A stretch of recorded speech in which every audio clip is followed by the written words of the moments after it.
بسم الله والصلاة والسلام عليك يا رسول الله. مرحبا بكم خياتي، مرحبا بكم البنات.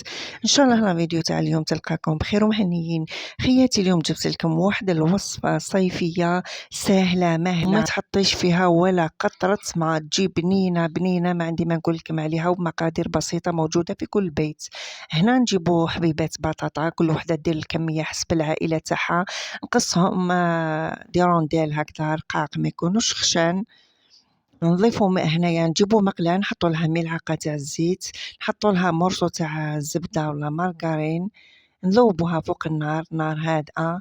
نجيبو حبة بصل مقطعة رقيق، نحطوها في الزيت والزبدة هذيك تتقلى.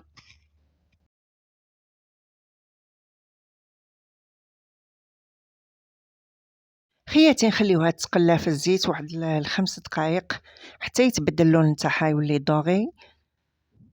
شوفوا هنا كي تقلات كيفاش تبدل اللون تاعها. هنا نضيفوا لها لي رونديل تاع البطاطا اللي كنا قصيناهم من قبل.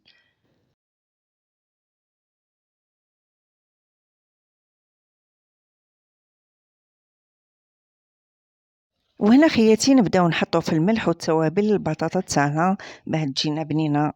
نبداو نحطو الملح حسب الكميه تاع البطاطا، نحطو لها شويه راس الحانوت، وانتم التوابل خياتي حطوا اللي تحبوا والمذاق اللي تحبوه. هنا راح نزيد نحط لها شويه فلفل اسود، نحط شويه برك ماشي بزاف،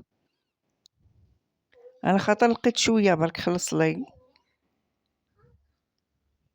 نزيدو نربيو عليها 2 سنينات تاع الثوم لا 3،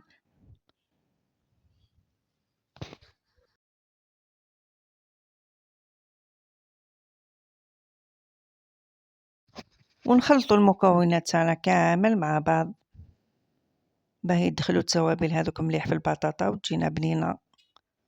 نغطيو عليها ونخليوها على نار هادئه، نرشوا عليها شويه معدنوس ونغطيو عليها ونخليوها على نار هادئه. وهنا خياتي بعد ما تقلاو مليح واحد 10 دقائق نضيفوا لها من الكاس هنا تاع الحليب. احنا الوصفه هذه ما نحطوا لهاش الماء نهائيا، نحطوا لها الحليب، طيب في الحليب هذاك راح تجيكم الوصفه هذه بنينه بزاف وولادكم راح يحبوها. وهنا في الأخير بعد ما نخليوها واحد 4 ساعة نخليوها طيب. هنا نجيبو 2 حبات بيض نضيفو لهم نص كاس تاع الحليب، شوية ملح شوية فلفل أسود، نخلطو مليح. هنا ماشي تحطوهم في الدقيقة، بعد لازم تخليو حتى الحليب هذاك يشف شوية، تشربوا البطاطا هذيك شوفوا كيما هكذا. ومن بعد نجيبو الحبات هذوك تاع البيض والحليب هذوك نخلطوهم ونحطوهم فوق الخليط تاعنا، فوق البطاطا هذيك، ونزيدو نرشو عليها شوية فخوماج رابي.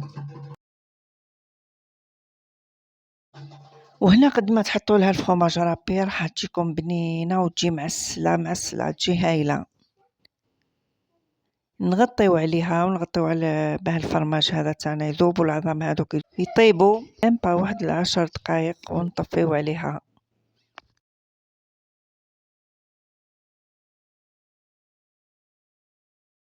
هذه هي الوصفه خياتي. هنايا بعد ما طاب البيض تاعنا والفرماج هذاك داب، نرشوا عليها خياتي شويه معدنوس ونوريو لكم الوصفه تاعنا في صحن تقديم. وهنا خياتي نحي مرصو باه نوري لكم كيفاه جات.